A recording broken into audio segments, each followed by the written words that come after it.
जय जगन्नाथ। ओडिशार अग्रणी स्वेच्छासेवी अनुष्ठान ओडिशा साइन फाउंडेशन ट्रस्ट तरफ आम आसी पहुंचीचु केन्द्रापड़ा जिला चंदननगर ग्राम पंचायत ओढ़ाजोड़ी गाँव मनमोहन दास घरे आ भाई जनक जे बसी सी हूँ सान पु विक्रम केसरी दास से जेकि ITI पाठ पढ़ी किंतु दुर्भाग्यवशतः बर्तमान किडनी प्रोब्लेम देखा दी जहाँफल ये परिवार आर्थिक अवस्था जहाँ से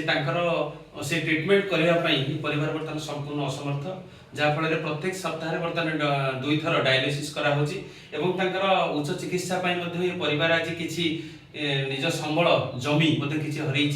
तेणुक यही दुस्थिति गति करुवा परिवार पाखे ओडिशा ट्रस्ट आज किसी आर्थिक सहायता नहीं पहुंची तेणु भिडियो माध्यम अनुष्ठान तरफ विनम्र निवेदन करुचु दयाकोरी ये परिवार को समस्ते साहाय्य हाथ बढ़ातु जहाँफल विक्रम केसरी बाबू निश्चित भाव में पुणी भल बाट को आसीपारे जहाँ किडनी प्रोब्लेम अच्छी से बाहरी पारे जमी से दैनंदिन दिनचर्या करुले सेमती कर परिवार किसी रोजगार क्षम हो पारे। जय जगन्नाथ। जय जगन्नाथ।